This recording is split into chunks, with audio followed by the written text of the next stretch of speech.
Olá pessoal, eu sou Pedro Brandão, professor de língua portuguesa formado pela PUC do Rio de Janeiro. Começa agora mais uma videoaula do nosso canal Português Papo Cabeça. Em primeiro lugar, inscreva-se no nosso canal para não perder nenhuma das nossas próximas videoaulas e ative o sininho para receber todas as notificações. Nessa aula nós vamos retomar o assunto de intertextualidade que nós começamos algumas sextas-feiras atrás.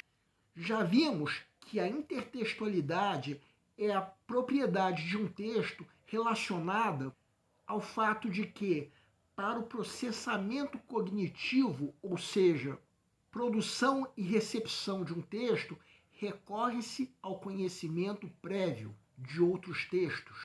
Cada texto que é produzido estabelece um diálogo quase que inevitável com outros textos.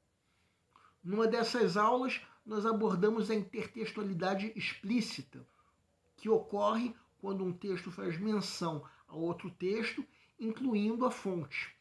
Nessa aula, nós vamos prosseguir a abordagem de outro tipo de intertextualidade, a intertextualidade implícita, que ocorre quando um texto menciona outro texto sem se referir à fonte. E se ele faz isso, pode ter basicamente dois sentidos. Um desses sentidos é a captação, quando um texto segue a orientação argumentativa de outro texto.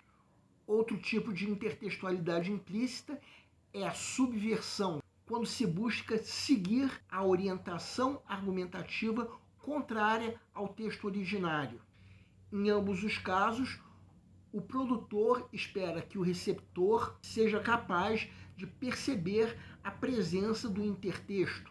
Também em ambos os casos, acontece uma coisa que também acontece na intertextualidade explícita, que é a mudança de força ilocucionária. Ou seja, a intenção do produtor de texto já não é a mesma do texto originário com o qual ele dialoga. Nossa aula de sexta-feira da semana passada abordou a captação. Nessa aula nós vamos abordar a subversão, ou seja, o texto introduz, como na captação, um outro texto alheio sem mencionar a fonte, sendo que na subversão o texto busca seguir o caminho contrário da orientação argumentativa do texto originário. Para melhor entendermos, segue um quadro. Primeiro, quem quiser pode dar uma pausa para ler esse trecho do poema Canção de Exílio, de Gonçalves Dias. Um exemplo de subversão a esse poema é o que fez o saudoso Jô Soares nesse poema sobre a Casa da Dinda. Houve uma mudança de força ilocucionária, já que Gonçalves Dias pretendia, com seu poema, fazer uma apologia à terra brasileira, enquanto que Jô Soares, com seu poema, faz uma crítica às terras da Casa da Dinda, um verdadeiro paraíso fiscal de corruptos construído com o dinheiro confiscado da poupança dos brasileiros. Na aula passada, nós abordamos a captação, o outro tipo de intertextualidade implícita. Se na captação, que segue a orientação argumentativa do texto originário, há uma mudança de força ilocucionária, na subversão, essa mudança chega a ser radical. Bem, o assunto de intertextualidade é muito extenso. Até agora nós abordamos a intertextualidade explícita e a intertextualidade implícita. Na próxima aula de sexta-feira, nós vamos comentar algumas questões de concurso relativas ao que nós já abordamos sobre esse assunto. Aguardem! O nosso canal Português Papo Cabeça antigamente se chamava Aprenda a Língua Portuguesa.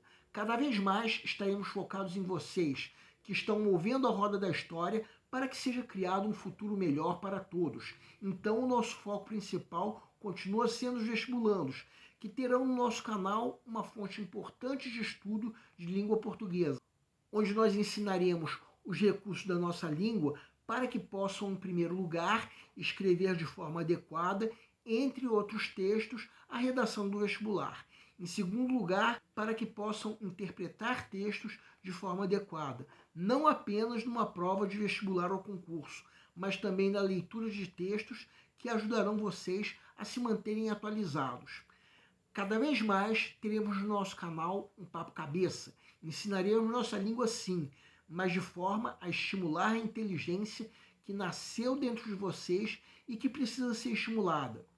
E a missão do nosso canal é melhorar cada vez mais. Então vocês podem usar tanto o nosso e-mail quanto a nossa fanpage do Facebook para fazerem qualquer comentário, elogio, crítica ou ainda reclamação sobre as nossas videoaulas. E vocês também podem usar tanto o nosso e-mail quanto a nossa fanpage para pedirem para esclarecer qualquer dúvida que vocês tenham sobre a matéria. E nós agradecemos a todos vocês que estão assistindo nossas videoaulas. Em especial, nós agradecemos a todos vocês que estão compartilhando nossas videoaulas com outras pessoas.